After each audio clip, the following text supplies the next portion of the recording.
For those who seek adventure, this is the Buffalo Roamer Podcast, sharing the people, places, and moments that make a life on the loose worth living. The thing that's going to stick out to you most is when they open up that plane door. The cold is something like you've never felt. The jungle's so thick, even if you had a machete, you couldn't get through it. There's a huge blonde grizzly bear. And when it saw us, this thing put its head down, stomped on the ground, and hissed like an alligator. I just crossed this brutal stretch of desert, and I was really suffering. I'm your host, Will Collins. I'm an adventurer, outdoorsman, and roamer of wild places. I've backpacked the Brooks Range, rafted the Grand Canyon, and have canoed from source to sea, both the Mississippi and Yukon rivers. I live for adventure, travel, fresh air, and diving into the unknown. And now, I hope to share my passion with you on the Buffalo Roamer Podcast. Here we go, episode 86. Thanks for tuning in. If you're enjoying the podcast, make sure you're subscribed. That way you'll get the latest episodes downloaded automatically. Also, consider sharing it with a friend. Word of mouth is the best way to get this thing to grow. So text an adventure buddy that there's something they might enjoy, a show that really is helpful and appreciative. You can check out BuffaloRoamer.com. I got trip dates for 2024 backcountry canoe trips up there. I have adventure blogs, all kinds of different stuff, BuffaloRoamer.com. Today's podcast is brought to you by Fischel Paddles, makers of fine, handcrafted wooden canoe paddles. Ray and I talk about Fischel Paddles a bit on this episode towards the end. Use the code WILL for a discount there. Also brought to you by SRE Outdoors, family-owned and operated outdoor gear Ray, shop how you doing? in Black River Falls, Wisconsin. I'm doing pretty well. Check them out. Also use the code WILL for 10% off That's any great. outdoor gear you hopefully it'll get a little bit better as we get to chat paddling. All right, without further ado, kayaking, today's episode, canoeing, Ray Goodwin. Ray is the man. And spending time on the water, which legend from in what the I UK gather is something world. you enjoy. You can find out more about him at raygoodwin.com. Check out his YouTube page, Ray Goodwin, and really enjoyed speaking with Ray 20, on 30 episode years. 86 of Buffalo Before that, Roamer I was Outdoors. heavily involved in the mountains, but it's all come down to paddling these last years. That's great. I found you, Ray, I think originally through some of the Facebook groups that I monitor, through some of the canoeing and kayaking Facebook groups, and then I came across your YouTube channel and started cruising through some of your YouTube videos. So that's how I came across you. And as I assume you gather as well, I love to paddle and canoe and kayak. So it was neat to find you. Why don't you give me a little bit of a background about your paddling history and kind of your background in the sport? I'll start earlier than the paddling, because when I was 16, I lived down in the southwest of England. I'd never been out of there, working class lad. And I joined the Venture Scouts at 16. And I got dragged to North Wales in the mountains, and I'd never seen a mountain before. And the first view I had of them, they were covered in snow and ice. It was a particularly good winter, and I was just blown away by it. I was blown away by the adventure. I'd always been adventurous as a kid, but now there was a adult form of adventure. I read books, so going into mountaineering literature was phenomenal. The stories, the legends, the heroes, and it just really dominated my life for probably at least the next 20 years. You know, Friday night was start hitchhiking, maybe 100 miles for somewhere to climb. And I was a decent climber. I wasn't a top climber. I wasn't in that league whatsoever, but I loved it. I did a lot of stuff. I've climbed in quite a bit, I've climbed some major routes in Africa, a lot in the British Isles. Obviously, I've done some rock climbing in the States even. So that was my background. And then in my early 30s, I took a job in an outdoor centre because I'd failed to get a job with the British Antarctic Survey. I'd gone for an interview and hadn't got the job. So I was quickly sort of rushing around to get a job.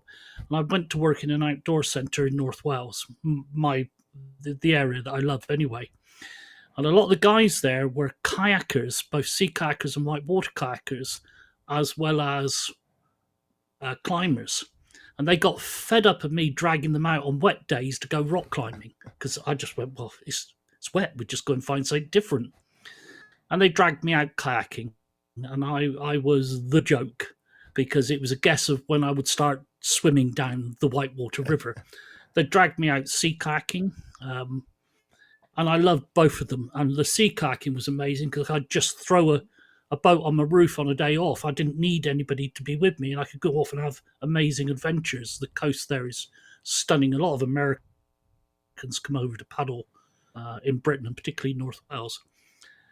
And towards the end of my 30s, somebody introduced me to the canoe. So I had quite a hardcore kayaking background. I was paddling class 5 whitewater. I'd been to the States, I'd paddled the Grand Canyon, and then I took to the canoe. And it was like coming home. The adventure, it had a literature, which, doesn't really exist in the other branches of kayaking. And I just loved it. And I couldn't afford to go to North America, so I invented my own trips in Britain to give me that sense of thing. I did it as a job, both mountaineering and paddling. I've worked in the Grand Canyon. I've guided a lot of sea kayak trips for Brits and Dutch and various people. But now, as my body's got old, it's just canoeing. So there we go. That's a sort of There you go. rough background. I think that'll Yeah. do. That'll do. It's quite the background indeed, and it sounds familiar and sounds like you've done it well. And it's funny how when I was kind of figuring out my outdoor path, I went to the University of Colorado here in the States, and mountain town, and I'd always been a fisherman and angler and loved to fish and be around the water. And I grew up going to a summer camp in northern Wisconsin, canoe country. So kind of a scouts camp type deal where I would canoe and camp in the woods, and I loved it, but I didn't really put it together outside of that camp. But in college, I started rock climbing a little bit because that was the big thing to do. And I never got real heavy into it, but I did a little bit. And then I finally realized, I remember the time I was, climbing a route in Boulder Canyon overlooking Boulder Creek. And I've been in, and you've been some there. of those are graded hard. Yeah. I've been there. I've been in Boulder, yeah. Yeah, that's El great. Dorado as well, Yep. Flatirons, Absolutely. Estes. Yep, all of those spots were the stomping grounds. But I specifically remember the point where I was on, in Boulder Canyon, overlooking the route and overlooking the creek, and thinking like, I don't know why the hell I'm up here hanging off of this cliff, half scared to death. I was like, I would much rather be down there fishing. And from that point forward, I think I tended to focus a little more on the water. Yeah. Well, I'm a lousy fisherman. I sometimes at sea I will troll for fish, get bass occasionally, mackerel, but I'm a pretty hopeless fisherman, I would say. Yeah. All it takes is patience. I love Colorado. Yeah. It's funny. Yeah. It's funny too that you mentioned coming home to the canoe because I feel the exact same way, and I don't know why it is. Kayaks are fine. Kayaks are great. I love kayaks. I go sea kayaking. I've done a good amount of whitewater paddling. Although my whitewater, Ray, I like to paddle it in the canoe now, not as much in the kayak, and for the same general thought process of the rock climbing. Whereas I've had a few bumps and bruises paddling where I'm like, I'm fine with like a class 2, class 3 open boat situation, Well, one of the things when I came across the canoe, I was paddling with some really top-notch people in the UK, and there were still steep creeks that hadn't been paddled. We were paddling those. We were going to the Alps kayaking, and I just thought, we're pushing our envelope all the time, and you make a mistake on class 5, and it can be really nasty. When I got introduced to the canoe, I had this sort of thought that, anything I was prepared to take a canoe down, I could swim to the side. And I wasn't afraid of swimming in class 3 water. Class 3 water, you could possibly get hurt. Mates are generally smiling when you swim in class 3. Swim in class 5, you look up to the bank and your mates look frightened. And that's never a good sign. And so that was one of my things. I can just relax, enjoy this. I can throw this thing around. But the other side with the canoe was I always was an expedition person. Although I did a lot of good ice climbing in Scotland in winter, I also did a lot of Scottish mountains in remote areas of Scotland just by walking in winter. So I've always enjoyed the expedition side of all of this, as well as the technical. There was almost like two sides to me. The problem was, again, I got carried away with the canoe, and so we did some absolutely outrageous things in the end. I mentioned in the list one of the things that I'm known for, and this has got to be 30 years ago. We did the first crossing of the Irish Sea in a canoe. We had a sailing rig. We'd put 14 days aside so that we could just get a window of opportunity within the 14 days we would go, expecting it to take anywhere 16 to 28 hours. And we never got the real slot we were after. Now, that's a 60-mile crossing in the Irish Sea, which has got a reputation. Jeez. And there'd been a series of storms, which was why we were running out of opportunities. And then there was one tiny slot of about 2 days where we could go, and then the storms were back. The only problem was the sea had been running rough for a good week. And we did it. But I stuck you some photographs, and there's one photograph of me mate in the canoe, and we only took one photograph on the entire trip. Now, nowadays, I'd GoPro everything. I'd be talking into the camera, how I felt, all this sort of malarkey. Back then, it was just like, I better take a photograph. And it was the only photograph we took was in the middle. And at that point, we're 30 miles from land in every direction. Now, go back to what I said about the canoe. The great thing about a canoe was anything I was prepared to take a canoe down, I could swim to the side. Somehow the logic didn't wash over to the Irish Sea. Now, we didn't have VHF radios. We didn't use dry suits. The mobile telephones, only a few people had, useless in the Irish Sea anyway. Coast Guard knew we were going. We had parachute flares and the like, but somebody had to see them. Whereas now, mates of mine doing big things on the sea, well, the same as myself. You can have a tracking device, you can have a personal location beacon, and if something goes wrong, you set your beacon off, somebody's going to come looking. You could be tracked the entire way. Mate of mine went around Britain. We could track him every inch of the way. Whereas then, we were out there on our own. It was... it was a lonely place. Different animal. Lonely place. Different animal. Man. Oh, very much so. What were the seas like when you did that? I'll add one other thing. Rougher than we would have wanted. Because the sea had been running. Somebody who was a very, very good sailor looked at our rig, looked at everything we'd done when we were setting up, not on the crossing, but in the week before, and he looked at it and he said, I reckon that's going to take you, because he knew what the forecast was, that'll take you 22, 24 hours. And I looked at him. He said, the wind's too strong and the sea's too rough. You're going to be hitting so much water, it's going to slow you down. And he was right. It was 22 hours. He also pointed to a piece of the kit on the sails. He said, that's going to break on you. And we carried a spare, and he was right. It broke. And this guy had huge knowledge of that sort of thing.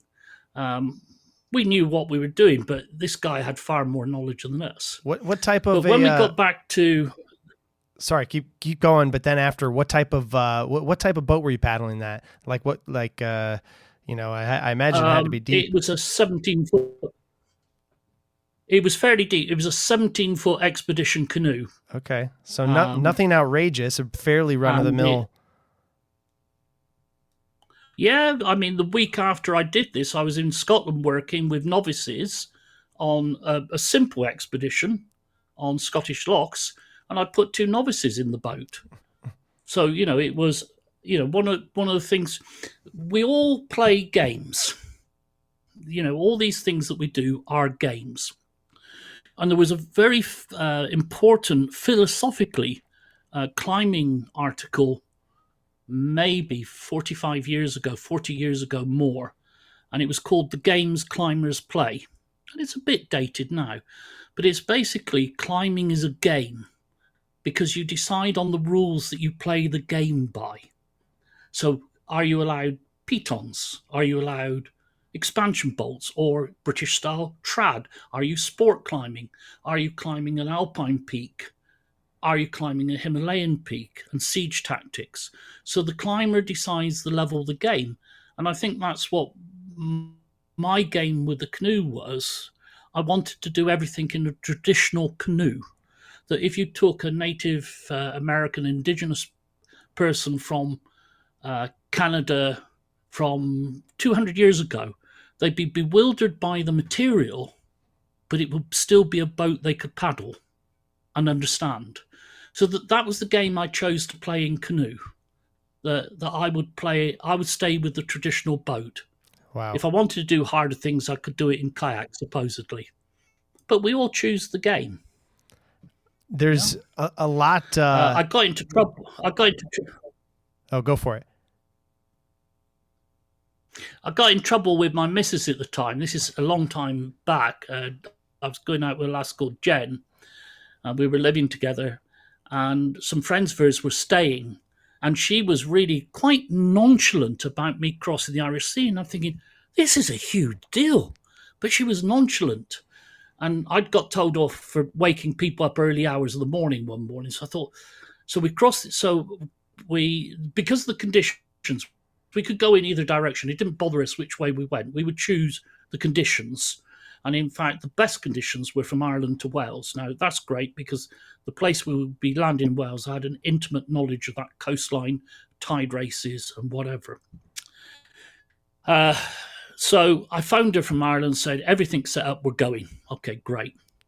So we were on the water 22 hours, got off maybe 3 o'clock in the morning, mentally and physically exhausted.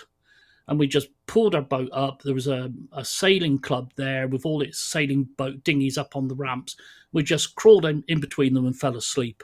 And eventually, these members of the sailing club woke us up about 9 o'clock in the morning. And I thought, well, I hadn't phoned Jen to say we were safe because it was 3 o'clock in the morning. I thought, get my head bitten off. So about 9:30, 10 o'clock, I phoned home, and it was her friends answered and said, she's gone to work. She said, if you're still alive, she was going to kill you.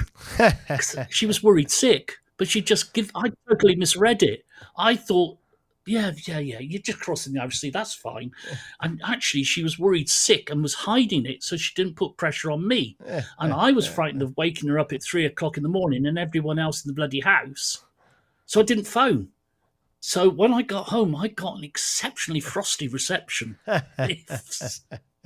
We learn these things. Yeah, that's part of it, but sounds like the frosty reception was worth the endeavor. It was. But probably what finished it with Jen was 2 years later, I'd been work guiding in Scotland, sea kayak, had a really good trip with really good customers. And I was driving back from Scotland to Wales, about an 8-hour drive. And just in those days, the thing called the shipping forecast, we didn't have the internet, way before internet. And so the important thing, and it goes out on the BBC, on one of their radio stations, certain times of the day, they would give what's called the shipping forecast. And they would give details of all the shipping areas around the United Kingdom, south of zero, north of zero, and it just goes through this litany. And every sea kayaker, we lived by the shipping forecast. Well, I'm listening to that the last couple of days on the trip and driving south, and it's easterly too, which is perfect for the Irish Sea because I've done it in a canoe. It'd be nice to do it in a sea kayak. Yeah. So I got home meaning to have a weekend with Jen. I said, Jen, do you mind? She said, do it, but don't expect me to smile. And I phoned a mate of mine to see if he could do it. He was working, so before I could ring someone else, because if you were in the game for crossing the Irish Sea, sea kayaks do it regularly every year. It's considered a big thing, but it's done every single year. And in fact, I know somebody who's done 5 crossings in sea kayak. And so before I could find anyone else, this guy, Terry Story, who was an international mountain guide as well as a kayaker, got hold of me. He said, Ray, have you seen the forecast? I said, yes. He said, are you on? He didn't even mention, because we both knew. I said, I'm on. He said, right, double sea kayak. I said, that will be good. And it was going to be mirror calm out there. He said, who can we borrow one from? So I phoned a couple of people, borrowed a double sea kayak. Now, the interesting thing is, neither Terry and I had paddled, we had paddled a double sea kayak before. And we'd never paddled together before on the sea. So it was just, we knew each other's reputation. You know, we're big boys. Neither of us are going to stop paddling. And that was 16 hours of that one. But I got the navigation wrong, which is quite intriguing. Because Terry was a lazy person. I'd done all the calculations for crossing it in canoe the 2 years before. And Terry, being lazy, just turned around and said, oh, you've done this before. He said, you could do the calculation. I said, okay, Terry. Well, what I did is I reversed my bearings, because we're now going the opposite way. I just reversed my bearings. I thought, that's fine. What I'd forgotten was, when I did it in canoe, the wind was slightly from the side, so I had to make an allowance for the sideways drift of the canoe. And I hadn't taken it out when I did the trip with Terry. So we crossed the Irish Sea, everything. It's like mirror calm. All it is, it hurts. You get a sore bum and your arms hurt. And I didn't like Terry's singing. But as we get closer to the Irish coast and we can see the lighthouses flashing, Terry says, we're a bit further south than where we're meant to be. And I went, bloody hell, Terry, we are. I don't understand it. And at that point, it clicked in my head why we were further south than we were meant to be. And it was because I hadn't taken out the drift. I wasn't going to tell Terry that, so we just corrected it and landed at the right place, got back there. But I thought this was hilarious. Didn't tell Terry a thing, but everyone else had told the story. I told them I cocked up the navigation and why. And a couple of years later, I went into one of the national outdoor centres, and I'm walking through the dining room, and this voice comes from the table. Ray, I believe you have something to explain to me. And I looked across, and Terry had the most wonderful glint in his eye, the most wonderful smile. He was a beautiful man.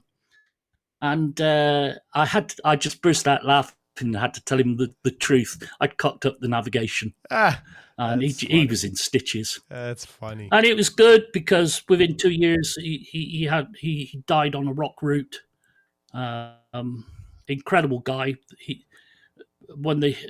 probably had a heart attack, they think. This guy was phenomenal. Man. And, you know, as you get old in this game, it sometimes becomes a game of ghosts. Yeah. I go places now and I think of this person or that person did this with them. I've got my mate's ice axe. Well, so there you go. That's thrown us in the deep end, doesn't it? It's been a long life and a lot of trips. I don't think there's anything wrong or ashamed with that.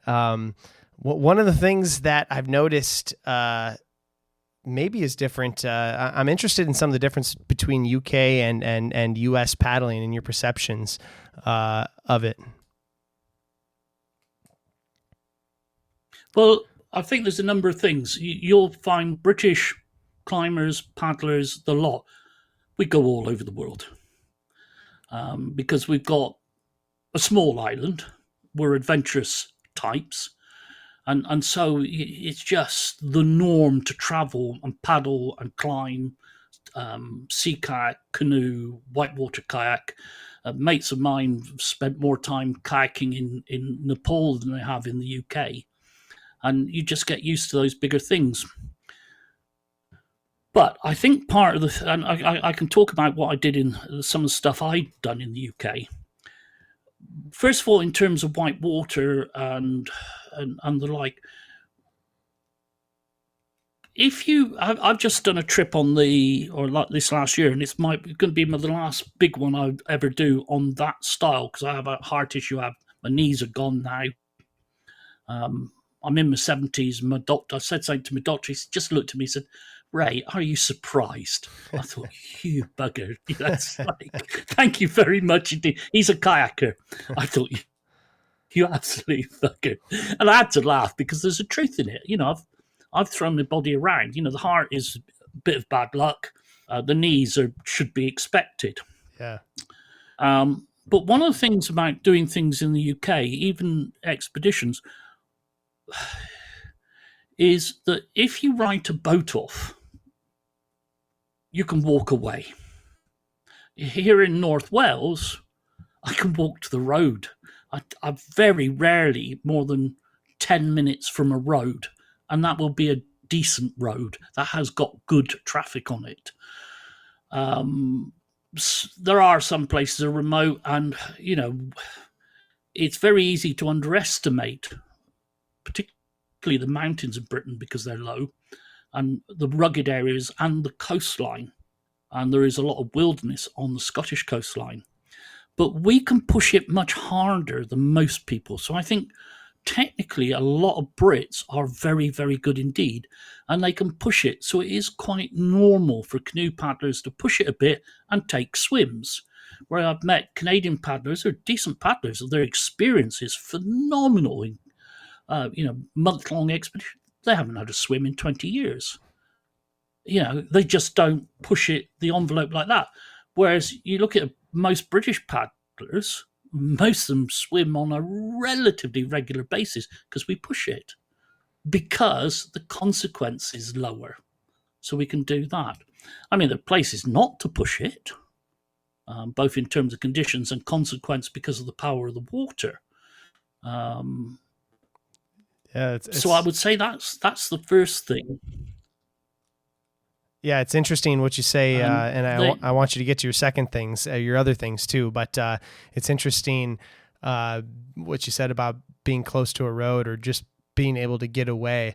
I think that's so true wherever you are here in the States too. I mean, we have a lot more rural country and wild places, but the rivers, even in the most populated areas in downtown Chicago, or wherever, you can go on the Chicago River, which I do often, and just outside of the city, it's as wild as ever, and you can and there's so much. It's often people don't think of a river corridor as wilderness in the same way, at least here, in the same way that they do as of like Yellowstone National Park, but if you take all the river corridors like the Mississippi, the Missouri, just that we have here in the U.S., I mean, they're as wild as ever, and it is a wilderness, and it's a great way to get away. Yeah, it is. It's fantastic. But the trip I did last summer, which was a working trip, I was going to pack it in the year before, but I did the Mississinapi in Ontario, which I think was my fourth trip on the Mississinapi. Might have been fifth, actually. I can't remember. I'd have to check. And I struggled on the portages. My knees are gone, and with the heart problem, I get out of breath easily. So portages, there's a portage of 1.25 miles. Not very pleasant, the last part. Historic portage is fabulous in that way. But I struggled. Doing the multiple loads across it. At the end of it, the guy I've worked with the last 10 years, I said, I really think this has to be my last one. And he stopped me, said, no, do the Porcupine. He said, we've talked about this for years. It's booked. We're going. He said, we'll take an extra member of staff to cover you physically on the land, which meant we made no money whatsoever on it.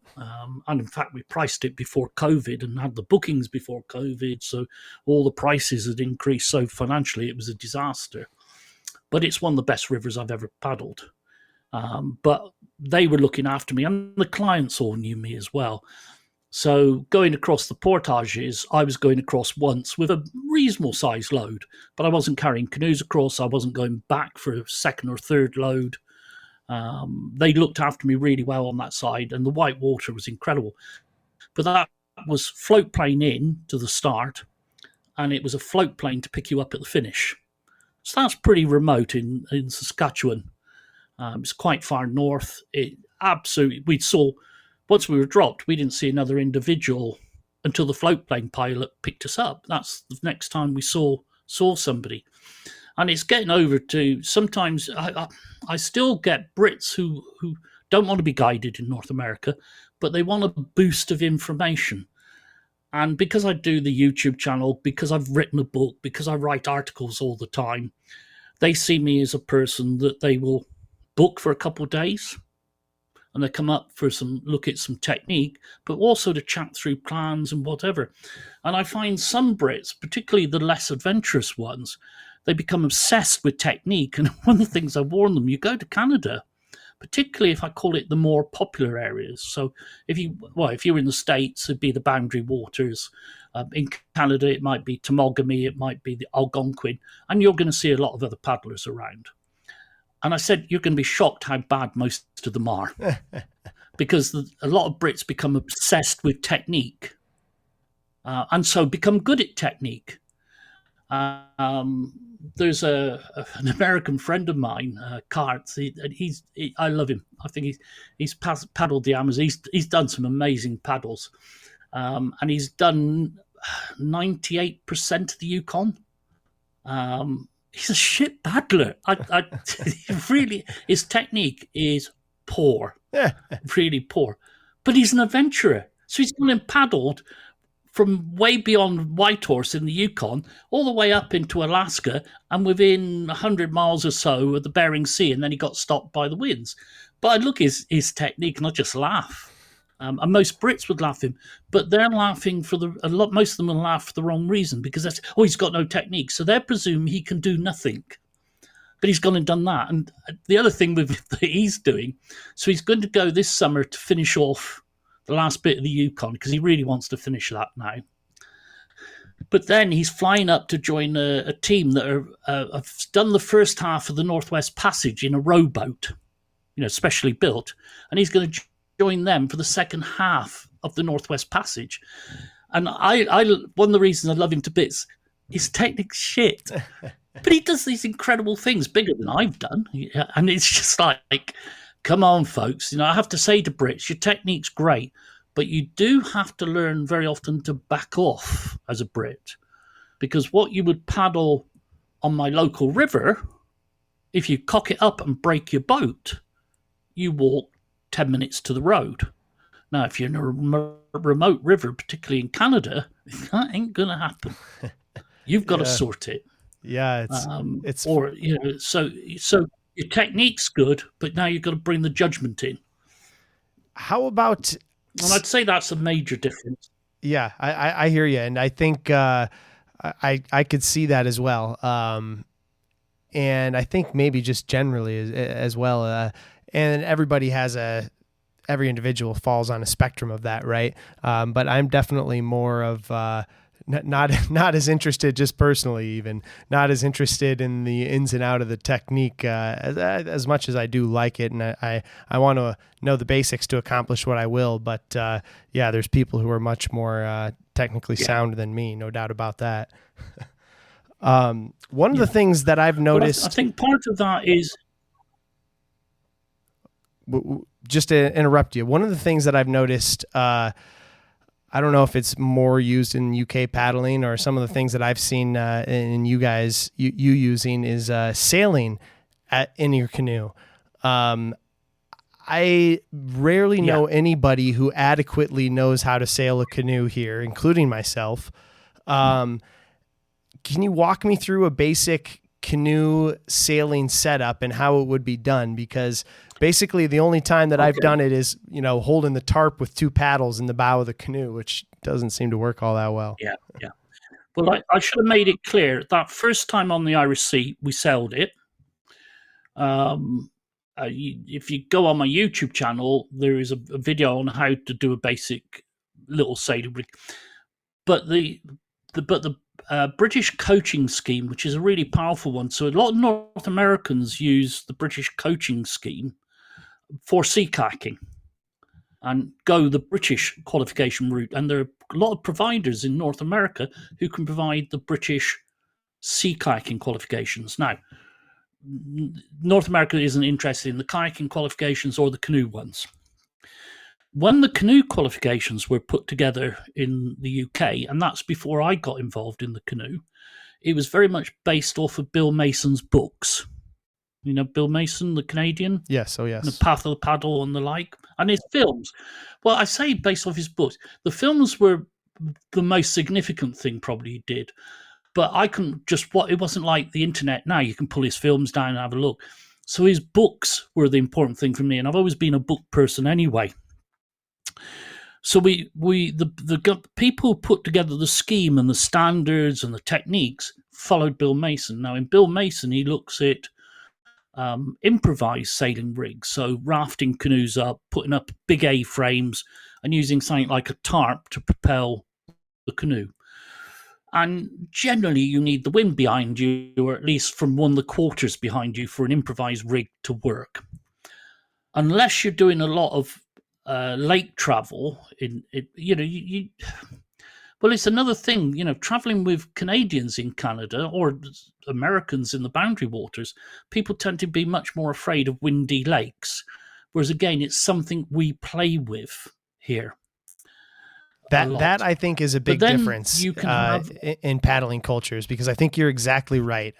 Wind, especially windy lakes, it's a no-go for most people here, especially in the boundary waters or anywhere like that. Whereas I think it's just such a, if you were going to be paddling in Wales or in most places in the UK on a day without wind, you wouldn't have many paddling days, right? No, that'd be absolutely true. And it becomes part and parcel of who and what we are for the sea kayaking and for the canoe. Hey, it's Will here. I want to take a moment to let you know about our show sponsor and partner, Fischel Paddles, makers of fine, handcrafted wooden canoe paddles. I spent a lot of time paddling rivers and lakes, and Fischel paddles are the best canoe paddles that I've come across.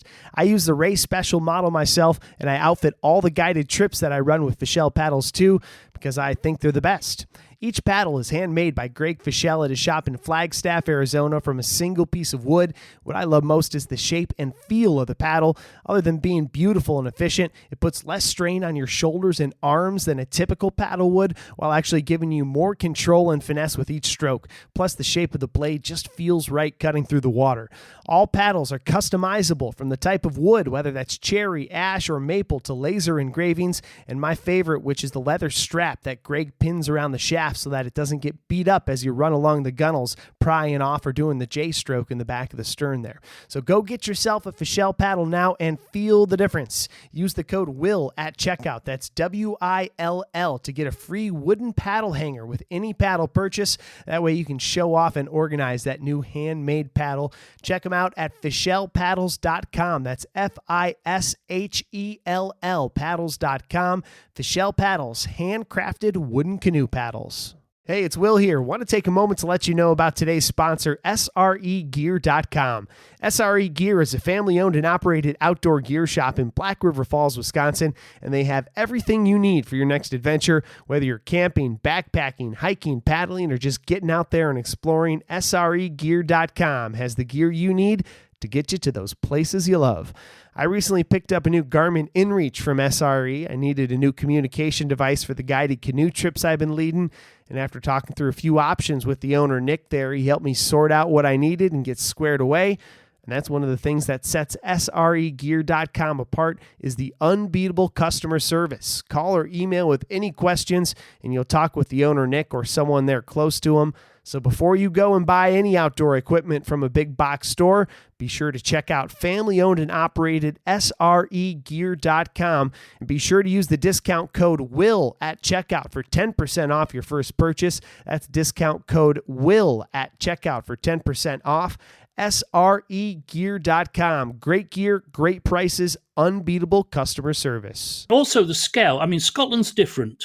Scotland is different. But in Wales, our biggest natural lake, I was, years ago, I run what's called the Welsh Open Canoe Symposium. and we alternate, or not alternate. We work around the three nations: England, Scotland, Wales. And mine was the first, the Welsh one. We've been doing this for 25 years now. And Mike Chitanowski from Winona Canoes was over, and he came to the symposium. I was the organizer, so I'm not going on the water. I've got too much to do, or to be at hand to do. And I'm stood down on the jetty, and Mike, bless him, is running a session on elbow paddles and fast boats. So bench shaft paddles, whatever terminology you use.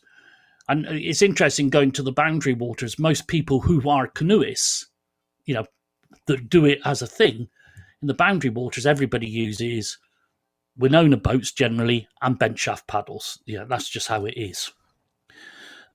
Anyway, Mike's chatting to me. His coaching the depth of his knowledge from racing is staggering. I've been very privileged bringing these sort of people over to the UK. But Mike was there on business because of Winona Canoes. And he looked at me, he said, Ray, I don't understand, because he was selling a lot of Royal X boats at the time into the UK, very few Kevlar boats, which is Mike's passion, because he can design exactly what he wants for purpose. And I just stood there. I said, look, Mike, the end of this lake is 4 miles in this direction, down here. We don't need a fast boat. And he just looked at me, and I think the penny dropped. That, for the majority of Brits, we operate in smaller things. However, and I never did complete it, there is a race called the Devizes to Westminster race, which starts on the canals on the west side of England and finishes in Westminster next to the House of Parliament. Twice I trained for it. Twice it went wrong for me before I even started. I never started. I wasn't a racer. People who were racers who knew me said, you'll finish, Ray. And they gave me lots of good, solid advice. First time, the guy I was going to do it with pulled out 6 weeks beforehand. And the second time I trained my daughter, I've got a young daughter, she's should be 14. I'm 71, and should be 14 in a few weeks' time. That was a surprise, I could tell you. So she came home. Do you have children yourself? Just had my firstborn 5 weeks ago. Right. Once they go to school, they are plague merchants. They are like the Black Death in medieval Europe. They will come home from school, having had the plague passed to them. They will cough all over you, and then you will get a far worse form of the same disease. So, so the second time it was my daughter gave me something dreadful. We actually drove to Devizes. We went down to the start, to the hotel we were staying in. And at 5 o'clock in the morning, the alarms went because we needed to be on the start line for 7. You choose your own start time, but that's a different story. Because you have to be at a certain point at a certain time because of the tide on the Thames. And you decide how long it's going to take you. But you have to carry your boat 90 times around locks on the river or the canal. Jeez. So you've got all the distance, 125 miles, plus you've got 90 carries. And my mate took one look at me when I got out of bed. He just said, just go back to bed, Ray. My plague-ridden daughter had killed me. So I never did do it. I was still hoping to do it in the late 60s, 70s. Then I got a heart problem, and that's really kiboshed the damn thing. I had a mate of mine who's done some incredible things. Said, the two of us would do it. Yeah. But back to the wind. Great. And then I just thought, I can't do it. Back to the wind being right. a overarching factor. Okay, so so sailing rigs, I've pulled off some big things sailing wise, but I've used quite small sails that aren't cut terribly well. A dinghy sailor, a sailboat person would look at them and be horrified. There is a thing called the Open Canoe Sailing Group in Britain, and they use proper full-blown rigs. They will have tillers on their canoes. Some of them will use outriggers, 2 outriggers, and they are fast, far more powerful, maybe 4 or 5 times the sail area that I use. But I've used this sort of intermediate thing, and I can use a couple of the other pieces of kit. I can go across the wind. I can do about 90 degrees to the wind. Whereas these true sailors from the Open Canoe Sailing Group, they will sail to windward. Their sail rigs and the kit they use is efficient enough to go to windward. And that never really appealed to me in the same way. I can admire the skill. I can have a play at it. But I prefer the smaller rigs that I can just use as part of a big journey. So one of the things I did, guiding as a guide, I probably did 5 trips around the island of Mull in Scotland. It's about 100-mile trip. It's got some good tides on it. The scenery blows your socks off. On the west coast, you've got an island called Staffa, and you've got a thing called Fingal's Cave, and it's all basalt columns. The Fingal's Cave is all basalt columns. And in fact, there's the Hebridean Overture. Mendelssohn wrote the Hebridean Overture, and he's got one part of it is about the Staffa and Fingal's Cave. It is an amazing piece of music. So the coastline can be absolutely inspiring. I would take, I'd have 8 days maybe to go round. So I had spare time. If the weather was bad, we could sit it out, but also we could spend more time on the west coast, do small distances and a lot of exploration. And when I finally packed in guiding sea kayaking, which is about 5 years ago, I just didn't feel I was doing enough for me to continue. Then I had the plan of going around the island in canoe, which you had to pick your weather for. The mate of mine that I went with is Colin Skeeth, is just a phenomenal paddler. He took a canoe around the entirety of the British mainland. Extraordinary thing. His book on that is fantastic because he's very honest about the emotions, the stress, and the partnership that he was in. I really like that. Only Fools and White Horses is the book. It's phenomenal. But on the south coast, we sailed for 30 odd miles in our canoes. Wow. Just an incredible day out. Most of the trip, we were paddling. But the size of the rigs, we could just throw them up when the opportunity was there. We'd just grab it and go. So sailing is part of what I do. A lot of people regard me as an expert, but I know who the experts are. It's not me. I'm good enough for what I want to do. Yeah. I think that's really an aspect that that's really an aspect that I need to throw into my game, and that I think more folks here need to toss in and toss in the kit, because there's so many times where, I've been out and I've been like, boy, wind's perfect right now. If I just had a sail, it'd be real fun, Yeah. You have to, the way, one of the things I've always said, particularly when it gets pushy with the wind, is that on a river, if you make a mistake, somebody could die. On open water, if you make a mistake, all of you could die. And they had a disaster, I think it was in Temagami in Canada. We had a game-changing disaster on the south coast of England with school children. When things go wrong on open water, they go wrong big style because you're all in the problem. Whereas on the river, I can give you notable exceptions where multiple people have died. But generally, I would say on a river, it's one fatality in the party when it goes bad. And I'm being very lucky. I climbing, when I was really active as a climber, I would say there was one person a year I know that died. Not necessarily somebody that I knew well or I'd climbed with, but just the circles I moved in, there was one a year. In paddling, I would say there's been a couple in my career that I've known that have died. And not when I've been there. I've been involved in some pretty meaty rescues, but no one has died when I've been there. But I've known people who have died. But it's a rare event on the river in paddle sport, really.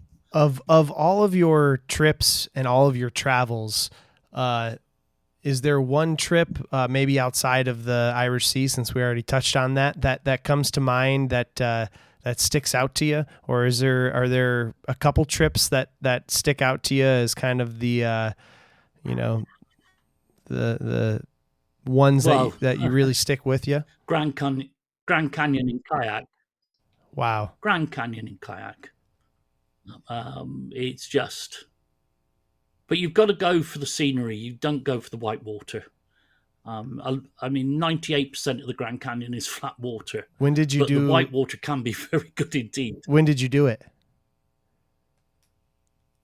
Oh, blimey! So I think I'm just looking down my list over here. If I've got it, it's a long time back. I would have been in my late 30s, so we're talking 35 years ago. Great. And then, unfortunately, I did it a second time. The unfortunate thing was, second time was 3 years later, and it was because there was an air crash in Kathmandu. PIA flight went into the hillside rather than the runway, and 3 people I knew were on that flight, and they worked for a national outdoor centre in Wales. It's the English, it's a mountaineering, all top people. And so that happened. That really hit us all hard, as you can imagine. I went in on the same flight about 2 months later. That freaked me. But anyway, a couple of days after the accident, I get a phone call from this national centre saying, "Ray, can you take over the Grand Canyon from Lowell?" So a friend of mine who'd done the canyon with me the first time had put together a trip for customers from the national centre, and his girlfriend was on the flight, so he ain't going. The head of paddle sport there, one of his best mates was on the flight, he ain't going. So they phoned me up, "Can you take over?" And I went, "Yeah, I can sort it." So you're chuffed. But I've got a day of phone calls to shift work around to get other people to do stuff I was doing in the UK. And then I know I'm going to the Grand Canyon. So that's the first day gone. And then I go to bed, fall asleep.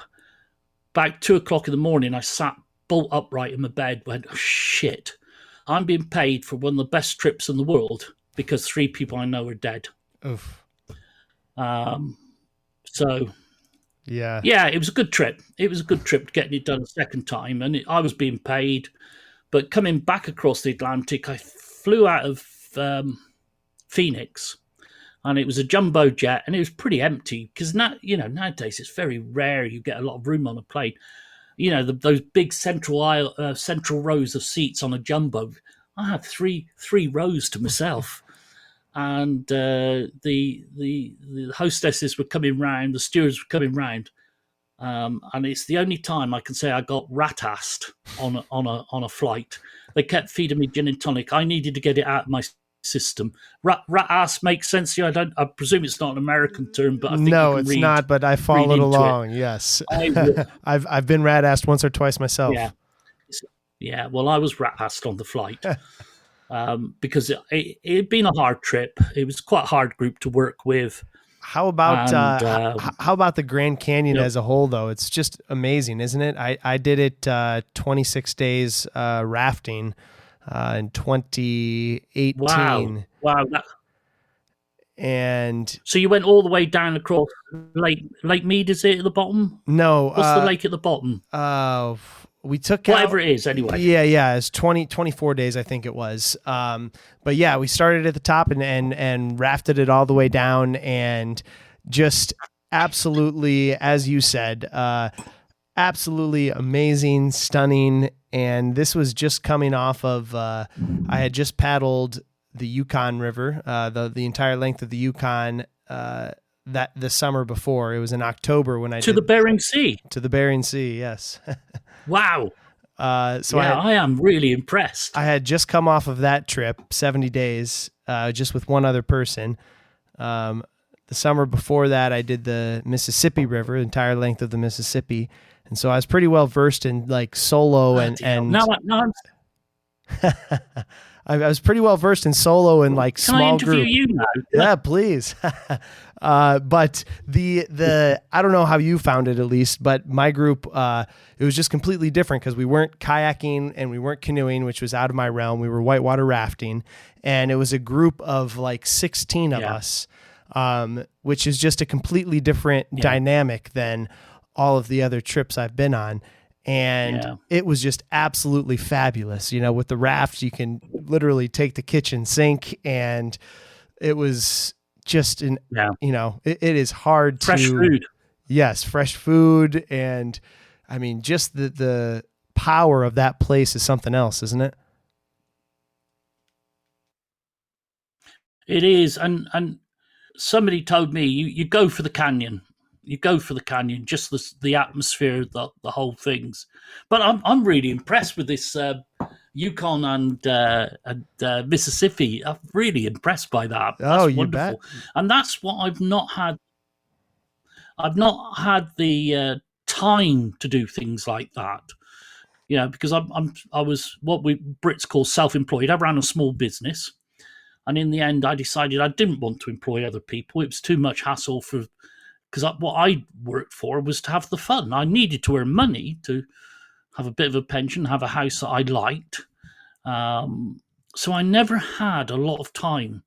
So I was always very choosy and tended to travel quite quickly when it was trips for me. And then I was very lucky. In Canada, most of what I've done is work.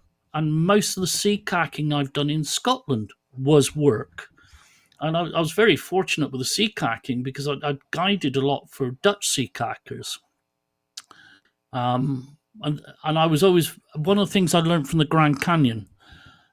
So we're talking 35 years ago, about 35 years ago I first did the canyon. I was so impressed with the quality of the food the guides provided. Whereas Brits tended to be very much on iron rations at that time. Yeah, more like mountaineering style. Yeah, very much so, because a lot of us had come from the mountain background into these things. And if you're expedition kayaking on wet water, you've got to go light. Some of the hungriest trip I've ever done was a whitewater kayaking trip in Nepal. And I was starving by the end of it. Because we were self-supported, paddling class 5 whitewater, but everything had to fit into our kayaks. Jeez. There was no raft support. The river was too hard. So that was one thing I learned. And I also was so impressed with the knowledge of the canyon that the guides had, both in terms of the geology, the history, the flora, fauna. They carried books with them. They had a library with them. I thought some things here were slapdash that we as Brits tended to do better. But there were so many things, like with all of these things. One of the things I would say of me is I'm an observer. And I'd like to have, so I'm really chuffed that you've told me what you've done with that, because that gives me another picture about the person I'm talking to. But I was just so impressed with so many aspects, and I brought that over. It reinforced what I was probably thinking as a British guide in British places, and it made me work hard in that direction. I thought there were so many good things that they did in the canyon back then, and their care for the environment was phenomenal, absolutely phenomenal. That's great. Really, really impressed. How did somebody dropped a matchstick and the guides were in your face? Yes. Still it is that way, which is great. How did you get to come to be with the Canadian Canoe Museum? And tell me a little bit about the Canadian Canoe Museum and how long you've been with them, and a little bit of background there. Right. Okay. So in British terms, I mean, there are coaches now, I would say, who are technically, I'm 70, so that you get a new generation, they're cutting new edges. But I really pioneered a lot of stuff in the UK, and I'm seen as that. I'm seen as also a giver who's given a lot to the sport. So one of those things is, and I threw it out to you, that I've actually been awarded an MBE by the Queen, the late Queen. They award less than 2,000 people in a calendar year. Wow. Now, so they range from the award I got through all the way to people that are knighted with a sword. So my standing within the sport and the industry in the UK, and seeing I never did competition ever, was such that a whole batch of people got together and wrote letters and said, you need to give this guy something. So I had to go to Buckingham Palace, where it was Princess Anne. The Queen by then wasn't doing many of the award ceremonies, so Princess Anne did the award. It's quite funny because I'm not really a royalist. If anything, I'm a Republican. But in the UK, it works. And then I've got the next thing that's a real bit of an issue, because it says a member of the Order of the British Empire. And there's a lot of people turn down these awards. They send you a letter, say, would you accept it? And quite rightly, there's some people on principle say, I don't want anything associated with Empire. And that might be a black footballer, it might be a poet, or it might be a white guy that's very socialist in their ways. And I felt a bit of a fraud in one way, but I went, I have one of those. Thank you very much indeed. So awesome. There's that. So I have a standing. And then the next thing with that is, then I ran the Canoe Symposium in Wales, and mine was the first. Lots of sea kayak symposiums. We modelled it on that, but I think they've not lost their way. They've gone differently. They have lots of small symposiums. You have the main symposium in the state of Maine. You have really quite well-known symposiums for the canoe. But I ran the first canoe one in the UK. Now, so that gave it a lot of impetus. And I've been bringing over, so I've brought Kevin Callan over. We've had Harry Rock over, the polar, if you know Harry. Harry is just phenomenal, phenomenal coach. Scottish Symposium had Karen Knight, if you know Karen, who's the freestyle paddler to music and whatever. She's a phenomenal coach. And I had Kevin Callan, James Rathin, the explorer come writer in Canada. I got James to come over to speak at the symposium. And he was a big shout in the Canadian Canoe Museum. And after his trip over, they got in contact with me and said, would you be prepared to be a member of the council? So it's all part of the promotion of the museum. If I can find the money, I'll go over in May, because they've rebuilt it, because it was built in an old warehouse, basically. Really fantastic inside. As a canoe paddler, have you ever been there? No, but I'd love to, and that's why I asked the question, because I love boats, and I love talking about old boats and the history of old boats and different holes and historic folks who've paddled them. Yeah, but you could probably spend an entire day there, and they would have to throw you out at the end of the day. That's what it's like for somebody that's into boats. Most phenomenal collection of sea kayaks, indigenous craft, birch bark boats, Hudson Bay paraphernalia, paddles. And what they've done the last 2 years, they've been building a new museum, which is absolutely stunning. And it opens in May this year, reopens. It is absolutely phenomenal. And the collection is just unbelievable. So Bill Mason, again, they've got his last red canoe with a big sign, you should not touch. I didn't touch it. No, I didn't touch it. Bill's one of my heroes. And it's just a phenomenal place. the work they do to preserve all this stuff. This is part of the reason for moving to the new site. So much stuff wasn't on view. And bringing it up to modern preservation standards. So you've got sea kayaks from Badakas from the Aleutians right the way through to Greenland kayaks. You've got so many different types of birch bark canoe. You've got dugout canoes. It's just a phenomenal place. You're mentioning a ton of them, and the Bill Mason boat obviously is I assume has to be one of the top ones in their collection. Are there any others that jump out to you that you think are specifically neat? Well, the Greenland kayaks, which I've seen elsewhere, they've got a couple good ones in the University of Aberdeen in Scotland. The whole sport of sea kayaking in Britain is based on the Greenland kayak. And the earliest models were straight copies, but they then had to make them much bigger for Europeans. It's quite funny, actually, because one of the original ones that they built in fiberglass in the UK was called an Anasakuta. So it's a trick question for guides and coaches on a test. I've a whole list of questions.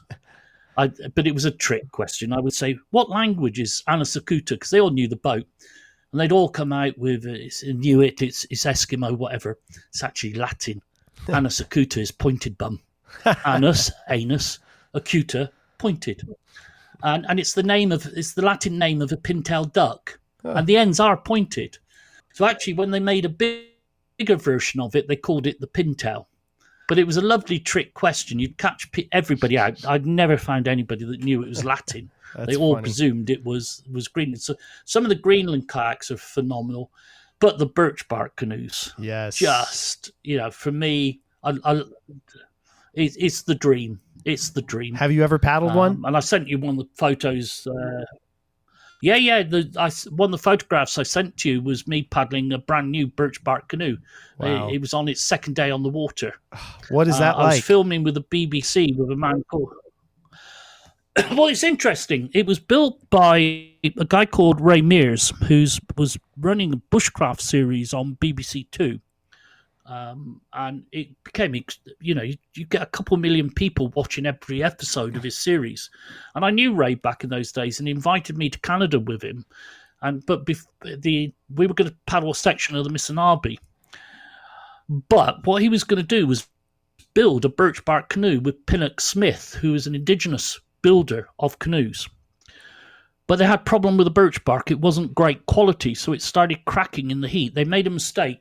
They built it in sunlight to make it easier for the cameraman to film it, whereas they normally built it in the shade. But I think everybody presumed they built it in the shade for comfort, and it wasn't. It was so the birch bark didn't dry out. And it wasn't good quality, so it started cracking. Pinnock Smith, the BBC had asked him, the people set it all up and said to him, how long to build a birch bark canoe? And Pinnock Smith went through it, but 9 days. So about 7 days into the build, because Ray Mears is an incredibly skilled woodsman. Ray couldn't bloody grip the tools anymore, nor could Pinnock Smith. They were both bust. And Ray looked at Pinnock Smith and said, well, how long has it taken you before? He said, well, it's probably 9 days' work. Ray pushed him a bit further. This time he'd ever built a canoe in was 30 days. And what he'd done is gone, well, I did a bit of work on the canoe, and then I went off hunting, or I went into town, or I had this to do on the house. And he totted up all the time and reckoned it was 9 days, but he'd never built a canoe in 9 days. 30 days more was his minimum. So those two were bust. When I met Ray at the end of the build, he couldn't grip my hand. He had no grip left whatsoever. So he had a birch bark canoe. The problem was the bark wasn't good quality, and they'd had to bodge. They'd had to put a second skin of bark in the bottom and use some modern material to join it up. Ray was quite gutted by that. And they were very honest with the program. But they got me to look at the boat, and what Ray didn't want to do was go off down the Missinaba, which was a river that was was a trade route back in the Voyager days, the Hudson Bay days. He didn't want the boat to fall apart because that really would give the people the wrong impression of what the birch bark canoe did. So we needed to get some film of the birch bark canoe, and on Missinarby Lake, there's a place called Ferry Point, which was the wrong direction, but we went down there by motorboat, with the canoe on the motorboat. The expedition was going the other direction, but it's got lots of pictographs. It's one of the good sites for pictographs, and Ray wanted some film, BBC wanted film with the pictographs as a backdrop. And I got to paddle the canoe there, and it was in the collection of photographs I sent you. And people asked me, and Ray asked me this, and I had to be very careful. For me, when I got in that boat, there was a massive intensity to that moment because I'd read the stories. My whole sport is based on what the Voyagers and the Native Americans, the indigenous people did all those years ago with birch bark canoes. This is the history of my sport. And for me, it was an exceptionally emotional moment. The boat was pleasant, but I'm sure the birch bark canoes I would have enjoyed far more. For me, it didn't have the amount of rocker I would like. I couldn't spin it as fast as I would like. And I know the variety of designs back in the day were incredible.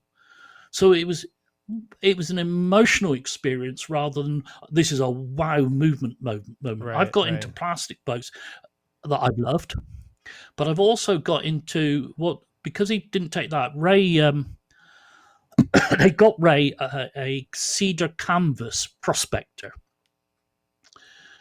And the difference with that prospector, in fact, probably would known as prospector, is the closest I've come to it in plastic. But I got into his cedar canvas boat and I was gutted. I was paddling a very nice boat, a Mad River, Explorer 15. I was paddling that down the river in a boat that I really love. Lots of massively good points. I knew Kay Henry that ran the company. So it's a boat that I really liked. But I got in this cedar canvas boat and I understood why people raved about some prospectors. But one of my things when I first get in a canoe, I want to put it on its side. I want to see how it likes being on its side. I want to see how it likes turning, how stable it is, how unstable it is, where its points of stability are. And I got in that cedar canvas boat and I loved it. Oof. Absolutely loved it. So he got a traditional boat. So the birch bark canoe was a massive emotional thing for me. But it comes down to the shape. And it was a shape that was a work shape. I'd quite happily paddled it down the river, had a whale of a time. But it didn't, as a technical paddler, it didn't do me that particular shape. This particular cedar canvas, that touched the technical side. Yeah. I just went, wow. Well, I think you hit the nail on the head. I have a passion for movement. Yes, that's great, and I do too, Ray. You hit the nail on the head of exactly what I maybe would anticipate. You're speaking my language. I mean, I've always wanted to paddle a birch bark, never have. It's a dream, a goal of mine to either have one, make one, own one time, paddle it. But yeah, just the thought of that light boat on the water and, like you said, all of the history tied to it and all of the commerce and trade and civilizations tied together through that, and all the fur and just the history tied into it. I would love to paddle one. And yeah, and like you mentioned with the and you've got to at the same time. So. No, sorry, we have a little bit of lag, so we're talking over each other. Go on. But the wood canvas as well, it is a distinctly different feel compared to just the same as Rolexes as compared to Kevlar or whatever other fiberglass. It's funny how they all have a different distinctive feel, and that cedar, or the wood canvas is tough to beat too, isn't it? Yeah, and I think part of it, from my perspective, is that each of those materials lends itself to a possibility in design. So if you want to go fast, you want Kevlar because you can design it to be fast. It's light, it's slick, but you can design that to go, and it's just like, wow, I love that movement there. With the cedar canvas, I think you've got a lot of flexibility in your design. And so people can, if they wish to, can design it to have that. I mean, you can make a very ordinary cedar canvas boat that's fairly flat bottomed, is going to go in a straight line, it's relatively stable. It is okay. But you can make it. And this was the luck on this trip. The one that Ray got, and I thought it just danced on the water because of its shape. So the material is a part of it, maybe, but it's the shape that the material allows you to have that really, I just thought it was something special. It was great. That makes sense. Yeah, that. But I'm not a boat designer. No, me either. I like paddling them, although at some point, Ray, I'd like to do it. I'd like to, I don't know what type of boat, but at some point in my life, I'm going to build a canoe and spend a winter doing it. I suppose it's just like anything, right? The only way to learn is to dive in and try and figure it out. It is, but it's the one that I would say for me, in terms of learning to paddle, I have been obsessive. In terms of the movement, how I want a boat to move. My hard whitewater days are gone now. But making a boat dance, but whitewater, to me, making that boat dance with the water was a phenomenal part of the whole game for me. So I was approached by a UK paddle maker. They're based in Northern Ireland. To try out their paddles, and they sent me a whole selection of paddles, and I loved them. And they weren't paddlers themselves, so I'd say, well, how about this and what about that? And so I could feed in rough ideas of what I would like, or the combinations I thought that no one else was doing. And I love their paddles because the paddle to me is how I feel the water. So the boat gives me a feel for the water, so particularly white water. The shape of the boat, the boat in the water, the marriage with the water. So you're not fighting the water, you're working with it, you're reading it, and you and the boat are dancing using the bits of water to maneuver. Immense pleasure in doing that on easy water, and then you apply it in harder contexts when you need to, but you learn it and you enjoy it on easy stuff. But the paddle is the connection between my hands and the water, and so they have to have feel. And having the right paddle in my hand, the right piece of wood that has the right amount of flex, so it's not so stiff that it's going to hurt the muscles, it's not going to shock the joints, but not too much flex. A blade that's stiff enough that it doesn't lose the grip on the water. I have not got the skill to make a thing like that, nor will I devote the time to learn the skill to make a paddle that I wish to paddle with. Fair enough. These guys are phenomenal with wood. To learn the skill that they have got would take quite a few years of obsession on my part. But for me, that connection to the water is so important. I haven't got the time to put that obsession in. I'm not interested enough. Someone else is good enough, or a master enough to make something that I enjoy as my connection. And I cannot get anywhere near that if I build my own paddle. So I don't make my own paddles. In the wilderness, if I had to, I could do something. I'm glad you've thought through the process. Yeah. I know what bits that are important to me, which is funny. When I go to Canada, I end up with shit paddles. That's a technical term within paddle sport, obviously. But you get what the outfitter gives you. Oh yeah.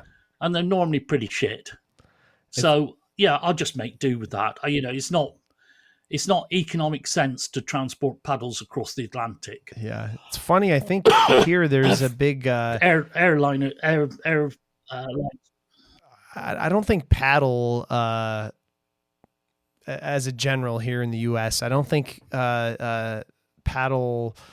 I don't know what the right terminology is. The appreciation of the paddle is where it should be. I see most people using junk paddles, plastic paddles, aluminum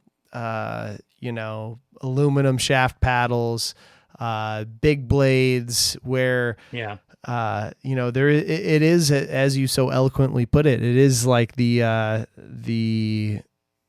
how you feel the water. It's your lifeline to connecting to that water. And yeah, you're right. Having the right, I personally love having a nice piece of wood with the right give in it, just to give that little bit of pop, a little bit of extra oomph. And I love personally, really love the thin blade paddles too. The paddle, I got a buddy who makes them called Greg Fischel. He makes Fischel paddles, and that real thin, like Voyager type blade. I love it. Yeah. But do you know why they paddled with those thin blades? Well, in the Voyager canoes? I can't say I do. I could tell you from my thinking is that it's easier. You get more depth, so you have similar surface area to a big blade, but it's less wear and tear. On the shoulders. I don't know if that has anything to do with it. Yeah, basically. Absolutely. Because the load comes on gradually.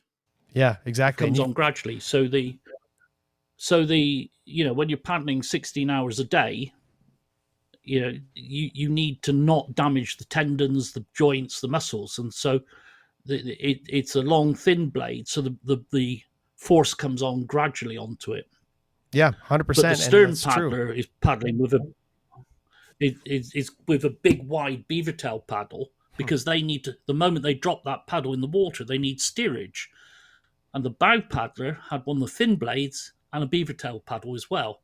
So just going forwards, they'd use the thin blade, but when they needed to steer from the front, they had a big paddle with a big chunky blade, a beaver tail paddle, so they again can grab water very quickly. So it's really well thought through. One of the things I love is an aside to this. If you come across, we probably have come across the paintings of Frances Anne Hopkins. Okay, can't say it rings a bell. If you don't know the name, big birch bark canoes, 35 foot long, Voyager. Oh yeah. There's a lovely one with one of them picking a lily and handing it to a lady. There's others of them steering. And I think she's one of the few artists that have drawn a paddler that is accurate. Because most of them, you look at the muscle positions and whatever, it ain't going to work. But she travelled with the Voyagers, and she is in all those paintings. She put herself in the paintings. If you look for the lady in there, that's her. That's Frances Anne.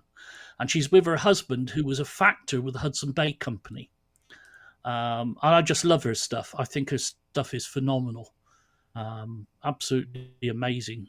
To travel in the wilderness and to capture it in the way she did. And, I think at the time her paintings were seen, it's a woman painting, very sort of, art. Whereas nowadays, I think we recognise that she has captured the feeling of a moment in time. Absolutely phenomenal. I love her stuff. So there you go. Yeah.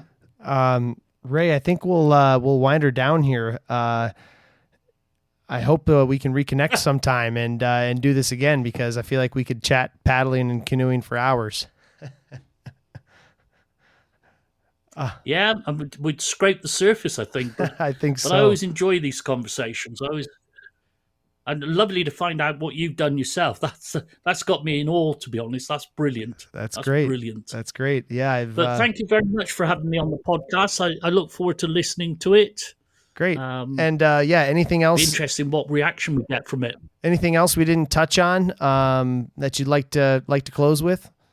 If people find my YouTube channel, which has got some journeys, got a lot of technical things on paddle strokes and whatever, but if they do, leave a comment, do a like. It all helps. It all helps. And there you have it. That is episode 86 with Ray Goodwin. Thanks for tuning in. Hope you enjoyed it. Don't forget to subscribe and share this podcast with an adventure buddy. That's always appreciated. You can check out buffaloroamer.com for more info on me or to come join me on a guided canoe trip. Got lots of other stuff up there as well. Fishing blogs, adventure blogs from my time on different river trips. Thank you to Fischel Paddles, makers of fine handcrafted wooden canoe paddles, and SREgear.com, family-owned and operated outdoor gear shop. Use the code WILL for discounts at both of those sites. And if nothing else, get outside, get some fresh air. We'll talk to you soon.